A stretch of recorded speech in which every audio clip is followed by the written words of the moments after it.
오늘은 고난 주간의 둘째 날 월요일입니다. 오늘 이 귀한 주님의 이 고난, 주님께서 십자가를 통하여 우리에게 영원한 구원을 주시는 이 주님의 은혜에 감사함으로 오늘을 맞이하기를 주의 이름으로 축복합니다. 아멘. 네, 오늘 말씀 동일하게 시편 23편 말씀 같이 나누도록 합니다. 오늘은 여러분이 먼저 읽고 또 제가 뒤에 읽겠습니다. 시작. 영원한 나의 목자시니 내게 부족함이 없으리로다. 그가 나를 푸른 풀밭에 누이시며 실만한 물가로 인도하시는도다. 내 영혼을 생기시고 자기 위하여 우리에게 인도하시는도다. 내가 사망의 엄침한 골짜기로 다닐지라도 해를 두려워하지 않을 것은 주께서 나와 함께 하심이라. 주의 지팡이와 막대기가 나를 안위하시나이다. 주께서 내 앞에 원수를 내게 상을 차려주시고 이름을 내 머리에 넘치나이다. 내 평생의 선하심과 인자하심이 반드시 나를 따르리니 내가 여호와의 집에 영원히 살리로다. 아멘. 아멘. 오늘 동일하게 시편 23편에 있는 말씀, 이 말씀을 가지고 은혜를 나누도록 하겠습니다. 여러분, 시편 23편의 가장 중요한 핵심은 여호와 하나님이다. 우리 하나님이 어떤 하나님인가, 그 하나님이 우리를 위해서 어떻게 하시는지를 포커스를 딱 잡고 말씀을 가만히 보면 이 말씀이 여호와 하나님으로 인하여 우리가 기뻐할 수 있습니다. 오늘 아침에 하나님께서 저에게 어떤 마음을 주시는가 하면 지금까지는 시편 23편의 말씀을 통해서 내가 은혜를 받고 내가 여호와 하나님으로 인하여서 기뻐하고 즐거워하는 참 너무너무 귀하고 소중한 메시지다. 이렇게 지금까지 깨닫고 있었습니다. 여러분도 아마 그렇죠. 하나님께서 목자장 되셔서 우리를 푸른 풀밭 맑은 실만한 물가로 인도하시는 우리 하나님, 우리 영혼을 소생시키시고 사망의 음침한 골짜기에서도 우리를 건져주시고 인도해 주시는 하나님, 그래서 그 하나님으로 통해서 우리가 은혜를 많이 받기 때문에 이 시편 23편이 참 너무 귀하고 소중하죠. 그런데 저도 그랬거든요. 저도 그랬는데 오늘 아침에는 이 귀하고 소중한 하나님의 은혜를 받았는데 오늘은 이 하나님을 내가 사랑해야겠구나 하는 마음이 생기는 거예요. 이렇게 해주시는 이 하나님이 너무 고맙고 너무 감사하고 이 하나님에 대해서 내가 더 많이 사랑해야겠구나. 나의 선한 목자 되시는 하나님을 사랑하고 나를 푸른 풀밭 질만한 물가로 인도하시는 이 하나님을 내가 사랑하고 내 영혼을 소생시키시고 자기 이름을 위하여 의의 길로 인도하시는 이 하나님을 내가 사랑해야겠구나. 이 선한 목자는 양을 위하여서 목숨을 아끼지 아니하고 버려주시는 그 예수님, 그 예수 그리스도를 사랑해야겠구나. 지팡이로 나를 건져주시고 막대기로 나를 치셔서 진리의 길, 의의 길로 인도하시는 내 이 하나님을 내가 사랑해야겠구나 하는 마음으로 오늘 아침에 하나님께서 세미한 성령의 감동이 저에게 있었습니다. 여러분, 이번 고난주간에 우리 예수님께서 우리를 사랑하신 모든 행동에 우리는 당연히 믿고 감사를 해야 되지만 그렇게 해주시는 그 예수 그리스도 그 하나님을 이번 한 주간 뿐만 아니라 이제 평생토록 그 하나님을 우리가 충분히 사랑하고도 사랑할 이유가 충분히 있겠다 하는 생각이 듭니다. 그래서 오늘 아침에 여러분 이 하나님을 사랑하는 이 하나님을 진심으로 사랑하는 그런 여러분 되기를 주의 이름으로 축복합니다. 아멘. 한번 우리 고백할까요? 나의 사랑하는 주님, 나의 내가 주님을 사랑합니다. 내가 주님을 사랑합니다. 내 영혼이, 내 마음이, 내 육체가 진심으로 여호와를 사랑합니다. 내 내 영혼, 영혼, 내 마음, 내 마음, 내 내 육체가 진심으로 여호와를 사랑합니다. 아멘. 오늘 여러분 아멘. 이 사랑의 마음이 여러분들에게 충만하기를 주의 이름으로 축복합니다. 아멘. 지난 금요일 날 여러분들에게 말씀을 나눈 것은 주의 지팡이와 주의 막대기에 대한 말씀을 드렸습니다. 십자가를 보면은 세로는 십자가가 길고 가로는 짧다 그랬잖아요. 그것은 한 30m. 근데 30m를 하는데 그때 내가 이야기를 잘못 들었는지 어땠는지 모르겠는데 긴 막대기로 절벽이나 수렁에 빠져 있는 양들을 목에 걸어가지고 걸어 올리는 그 일이 지팡이한다 그렇게 했고, 막대기는 말 안 듣고 아주 말썽을 피우고 무리를 힘들게 하는 자, 그 양을 막대기로 탁 때려가지고 다리를 부서뜨려서 움직이지 못하게 하고, 그리고 뼈를 이렇게 맞추어서 붕대로 감아 놓으면 한 일주일 정도 지나면 붙어서 다시 또 뛰게 만드는, 그게 목자가 하는 일이다 그렇게 말씀을 드렸습니다. 자, 오늘은 주께서 내 원수의 목전에서 내게 상을 차려주시고 라는 말씀을 포커스로 잡아서 말씀을 드리도록 하겠습니다. 오늘 여기서 말씀이 어떤 말씀이냐면, 주께서 내 원수의 목전에서 내게 상을 차려주시고 라는 말이에요. 이 말은 무슨 말인가 하면, 원수 앞에서 주님께서 밥상을 차려주셨는데 그 밥상을 그 원수와 함께 같이 먹을 수 있게 하신다는 거예요. 자, 여러분에게 한번 여쭤보겠어요. 여러분, 밥을 먹을 때에 밥알이 모래알 같은 느낌을 받은 적이 혹시 있습니까? 아니면 여러분, 밥을 먹을 때 이 밥이 톱밥이다 하는 느낌을 받고 밥을 못 먹은 적이 있습니까? 그런 적이 언제입니까? 이현주, 싫은 사람이랑 밥 먹을 때. 그렇지. 싫은 사람하고 밥 먹을 때 그래요.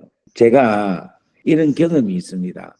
제가 2000년도에 제가 누구하고 밥을 먹을 때 이랬는가 하면은 저희 아버지 만나고 밥을 먹을 때 이런 적이 있었어요. 20년 만에 아버지를 만났어요. 그것도 시드니에서. 우리 아버지가 이제 저를 찾아러 온 거예요. 왔는데 제가 아침에 일을 하고 오니까 우리 집에 와 계시는 거예요. 그래서 밥을 먹는데 밥이 톱밥이더라고. 이게 뭐 구멍에 넘어가지가 않는 거예요. 진짜 밥이 톱밥이 돼. 여러분, 혹시 여러분 제 별명이 뭔 줄 아십니까? 먹고 보자 윤치영입니다. 어떤 것도 먹어요. 진짜 잘 먹습니다. 그런데 그날은 밥이 안 넘어가더라고. 그 왜 그러냐? 저는 아버지를 평생 원수로 여겼거든요. 정말 아버지가 나와 우리 어머니를 배반하고 내를 인생으로 이렇게 내팽개친 분이다. 내 1살 때 우리 엄마하고 싸워가지고 우리 엄마를 버리고 저도 버리고 우리 아버지가 떠났거든. 그러니까 제 인생이 이렇게 꼬이고 내 인생이 여기까지 온 게 이게 전부 다 아버지가 이렇게 만들었다 하는 생각이 드는데 진짜 어렵더라고요. 정말 어렵더라고요. 밥이 안 넘어가더라고요. 밥이 먹는데 내 안에서 그냥 톱밥이 있다라는 마음이 들더라고요. 그런데 오늘 여러분 여기 보면 주께서 내 원수의 목전에서 내게 상을 베풀어 주시고 라는 말은 원수 앞에서 주님이 상을 베풀어 주셨는데 그것을 먹는데 톱밥같이 안 먹고 그냥 맛있게 원수와 함께 먹을 수 있는 은혜를 주신다는 거예요. 그런데 이게 여러분 얼마나 큰 축복인가 하면은 이렇게 할 수 있는 게 자기가 하나님께 진심으로 잘못한 것이 용서함을 받았다는 확신이 있을 때에 이러한 일을 할 수가 있는 거예요. 그러니까 내가 누군가를 용서할 수 있다는 것은 내가 엄청난 죄가 있는 내가 이 엄청난 죄 가지고 있는 내가 하나님 앞에 이 엄청난 죄가 용서함을 받았다는 확신이 믿음이 확실하게 있는 그 은혜가 될 때에 내 원수를 용서할 수 있다라는 거예요. 그러니까 이 말은 무슨 말인가 하면 내가 내 원수의 목전에 앞에서 상을 베풀어 주시고 라는 말씀은 네가 엄청나게 해결할 수 없는 가장 큰 죄의 문제를 하나님으로부터 용서함을 받았기 때문에 너는 원수 앞에서라도 당당하게 먹일 수 있다. 너는 원수, 너에게 어떠한 원수를 할지라도 다 먹을 수 있다. 라는 말씀을 오늘 우리에게 주신다는 겁니다. 여러분 믿습니까? 아멘. 그래서 여러분 잠언 19장 11절 말씀을 한번 보겠습니다. 일어났습니다. 노하기를 더디하는 것이 사람의 슬기요 허물을 용서하는 것이 자기 이렇게 허물을 용서하는 것이 자기의 영광이라 이렇게 잠언은 이야기를 하고 있습니다. 그런데 예수님께서는 용서에 대해서 뭐라고 하시느냐 하면은 마태복음 6장 14절 15절 말씀에 보면은 너희가 사람의 잘못을 용서하면 너희 하늘 아버지께서도 너희 잘못을 용서하시려니와 너희가 사람의 잘못을 용서하지 아니하면 너희 아버지께서도 너희 잘못을 용서하지 아니하시리라 이렇게 이야기합니다. 아멘. 근데 여러분 더 재미있는 말씀을 제가 드리겠습니다. 마태복음 18장 21절 말씀에 보면은 베드로가 예수님께 나와서 주여 형제가 내게 죄를 범하였는데 몇 번이나 용서하여 주리까 이야기해요. 우리 주님이 7번 아니라 7번을 7번까지라도 할지니라 이렇게 이야기해요. 그러니까 이게 490번까지도 해라 이 말입니다. 그 말은 무슨 말이냐? 용서할 때까지 해라라는 거예요. 그러니까 이 말을 좀 더 깊이 이야기하면은 용서가 잘 된단 말입니까? 안 된단 말입니까? 잘 안 돼. 잘 안 돼. 저도 아직까지도 저에게 힘들게 하는 사람을 지금도 용서하고 있다니까. 지금도 용서하고 있다니까. 그래서 제가 막 힘드니까 아이고 어쩌노 막 용서하세요. 그래 내가 이야기해요. 내 지금 용서를 490번 이상 했다. 하루에도 몇십 번씩 용서를 하고 있으니까 490번 이상 했다. 그런데도 용서가 됩니까 안 됩니까? 안 돼. 이 용서가 정말 힘들어요. 근데 용서를 하려면은 진짜 용서를 하려면은 내가 용서를 한 데서 용서가 되는 게 아니라니까. 내가 십자가의 그 사랑의 은혜에 들어가면은 자동적으로 용서가 된다니까. 아멘. 한편에 나타나 있는 선하신 목자, 나의 영원하신 목자, 그 목자가 나를 위해서 죽어주셨다라는 이 은혜가 내 안에 충만해지면은 용서는 자동적으로 자연스럽게 된다는 겁니다. 제가 이번에 10편 23편을 여러분에게 말씀을 전하면서 여러분 누가 제일 많이 은혜 받은 줄 압니까? 제가 은혜를 제일 많이 받은 것 같아요. 왜 제가 은혜를 많이 받았는가 하니까 제가 진짜 용서가 되는 거예요.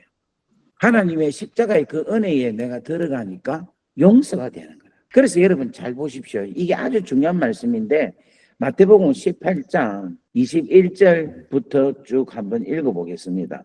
23절부터 읽어보겠습니다. 주님께서 70번이라도 용서할지라 해놓고는 어떻게 이야기하는가를 이야기합니다. 한번 보세요. 제가 읽어보겠습니다. 그러므로 천국은 그 종들과 결산하려 하던 어떤 임금과 같으니 결산할 때에 10,000달란트 하나를 몸에 갚을 것이 없는지라 주인이 명하여 그 몸과 아내와 자식들과 모든 소유를 다 팔아 받게 하라 하니 그 종이 엎드려 절하여 이르되 내게 참으소서 다 갚으라 하거늘 그 종의 주인이 불쌍히 여겨 놓아 보내매 그 빚을 탕감하여 주었더니 그 종이 나가서 자기에게 100데나리온 빚진 동료 한 사람을 만나 붙잡아 목을 잡고 이르되 빚을 갚으라 하며 그 동료가 엎드려 간구하여 이르되 나에게 참아주소서 갚으리이다 하되 허락하지 아니하고 이에 가서 그가 빚을 갚도록 옥에 가두거늘 그 동료들이 그것을 보고 몹시 딱하게 여겨 주인에게 가서 그 일을 다 알리니 이에 주인이 그를 불러다가 말하되 악한 종아 내가 빌기에 내가 내 빚을 전부 탕감하여 주었거늘 내가 너를 불쌍히 여긴 것 같이 너도 내 동료를 불쌍히 여김이 마땅하지 아니하냐 하고 주인이 노하여 그 빚을 다 갚도록 그를 옥졸에 넘기느니라 이렇게 이야기하고 있어요. 여러분 1만 달란트 탕감받은 자가 100데나리온을 안 갚는다고 옥에 가두고 난리를 피우죠. 여러분 1만 달란트가 얼마인가 하면요 한 달란트가 6,000데나리온입니다. 그러면은 인건비가 한 달란트가 하루 인건비거든요. 그러면 어림 잡아서 하루 인건비가 우리가 10만 원이다 계산을 하면요. 1달란트는 6억입니다. 그러면 1만 달란트면 얼마냐면은 여러분 놀라지 마세요. 6조입니다. 6조. 그러니까 6조의 빚을 탕감받은 거예요. 그런데 이 100데나리온을 빚진 자, 이 100데나리온은 뭔가 하면 한 달란트가 10만 원 같으면 100데나리온이면은 얼마입니까? 6조 탕감받은 자가 이 1,000만 원 하나 안 갚아준다고 내리고 재판에 가서 쌩 난리를 피우고 있는 게 이게 우리의 모습이라는 거예요. 6조를 여러분 6조면 이거 우리 상상할 수 없는 돈이잖아요. 상상할 수 없는 돈. 시대가 지금 2000년 전 그때면은 시대의 계산으로 해서 한번 생각해 보세요. 2000년 전에 6조가 있다고 생각해 보세요. 이거는 상상할 수도 없는 돈이야. 이거는 갚을 수 없는 은혜다 이 말인기라. 이는 생각할 수 없는, 상상할 수 없는 은혜로 우리 하나님께서 우리를 용서해 주신 거예요. 십자가의 사랑으로. 그 사랑을 받은 자가 우리가 뭐를 용서를 못 하겠냐는 거예요. 여러분 490번 용서한다 하면 용서가 되면 네 하겠어요? 하루 그냥 계속 네 용서합니다. 저요 용서합니다. 490번 하면 되지. 이게 쉽지. 그래가 안 된다니까. 뭐로만 가능하냐면 십자가의 그 은혜가 내 안에 충만하게 내가 믿어지고 내가 6조의 그 엄청난 빚을 우리 하나님의 십자가의 은혜로 내가 탕감받았습니다 하는 그 마음이 내가 확실해지면은 용서됩니다. 용서 안 될 게 뭐 있어요? 따라합시다. 용서합시다. 용서합시다. 그래갖고 안 된다니까. 은혜를 받읍시다 이야기해야 되니까. 은혜를 받습니다. 은혜만 받으면 됩니다. 이 시편 23편에 가장 큰 은혜는 뭐냐면요. 푸른 초장, 맑은 시냇물가, 실만한 물가로 인도하는 것. 이것도 은혜고 자기 이름을 위하여 의의 길로 가는 것도 은혜고 주께서 나와 함께 하시는 것도 은혜입니다. 그런데 여러분 우리가 이 땅에 살면서 가장 큰 은혜는 뭐냐면은 원수를 사랑하고 그 원수의 목전에서 같이 밥을 먹을 수 있는. 제가 한국에서 이제 바쁘게 살잖아요. 우리 여기서는 뭐 바쁜 게 별로 없는데 한국에서는 되게 바쁘거든. 그러니까 사람들을 만날 일이 많아요. 그 사람들을 만날 때 저 나름대로 이 사람들에 대해서 이 구별이 되는 거라. 이러면 안 되는데 그게 시간이 없다 보니까 구별이 돼요. 어떻게 구별되는가 하면 이 사람하고는 차를 마실 상대지 밥을 먹을 상대는 아니다. 이런 생각이 들어요. 이 사람하고는 차 마시고 끝내야 되고 이 사람하고는 식사를 해야 될 상황이고 이 사람하고는 1박 2일로 여행을 갈 수 있는 사람이고 이 사람하고는 한 2주 같이 여행할 수 있는 사람이고 이 사람하고는 일주일 이상 같이 내하고 있어도 되겠다. 이렇게 구별이 되더라고요. 이 사람하고는 오피스에서 만날 정도지 이 사람하고는 맥도날드에서 그냥 모닝티 한잔 할 정도지 고급 레스토랑에서 만나야 될 사람은 아니다. 이렇게 구별이 되더라고요. 그런데 여러분 원수하고 같이 밥이랑 먹을 수 있습니까? 내하고 미워하는 사람하고 내가 앉아가고 차라도 한 잔 마실 마음이 있습니까? 없잖아요. 그런데 원수하고 같이 밥을 먹는다. 여러분 이것은 하나님께서 우리 마음의 은혜의 풍성함으로 인해서 하나님의 마음이 된다. 바꾸어 말하면요. 우리 하나님의 마음이 엄청나게 큰 마음이 아니면 여러분 우리가 한 사람도 남아있을 수 있는 사람이 한 사람도 없습니다. 오늘 사랑하는 여러분 이 귀한 메시지가 여러분의 메시지가 되기를 바라고 고난주간 이 십자가 가장 귀하고 가장 소중한 원리인 이 용서가 가득하기를 주의 이름으로 축복합니다. 아멘. 우리 옆에 화면을 한번 켜시고 한번 인사합시다. 사랑합니다. 사랑합니다. 감사합니다. 축복합니다. 용서하세요. 용서하세요. 용서하세요. 은혜 속에 들어가세요. 십자가의 은혜 속에. 그래서 오늘 여러분들 모든 것에서 자유를 모든 것에서 해방이 되는 그 은혜가 여러분들 가운데 가득하길 바랍니다. 아멘. 자, 우리 기도하겠습니다. 오늘 고난주간 둘째 날 월요일입니다. 주께서 십자가하고 놀라운 은혜를 우리에게 베풀기 위해서 그 십자가를 향하여 걸어가고 있는 귀한 날입니다. 십자가의 가장 귀하고 소중한 메시지는 바로 용서입니다. 오늘 이 시간 하나님께서 1만 달란트 6조라는 엄청난 빚을 진 자를 한감하여 용서하신 우리 하나님의 은혜, 오늘 우리가 그 은혜에 깊이 들어가게 하시고 그 은혜에 깊은 감사가 넘쳐날 수 있게 하여 주셔서 우리가 빚지고 있는 100데나리온 이런 자들을 하나님 우리가 품고 용서할 수 있는 은혜 우리 가운데 충만하게 넘치게 하옵소서. 오늘 이 시간 하나님의 놀라운 성령의 기름 부으심이 충만하게 하셔서 오늘 이 모든 것에서 자유를 해방을 누릴 수 있게 은혜 위에 은혜를 더하여 주옵소서. 아멘. 예수 그리스도 이름으로 감사하며 축복하며 기도 올리옵나이다. 아멘. 아멘. 우리 주 예수 그리스도의 크신 은혜와 하나님 아버지의 무한하신 사랑하심과 성령님의 감화감동, 교통, 역사, 위로 충만하심이 오늘 이 자리에 있는 당신의 귀한 자녀들 머리 위에 지금으로부터 영원토록 함께 하시기를 간절히 축원하옵나이다. 아멘. 아멘. 우리 다 같이 주여 하고 우리 기도하겠습니다. 주여.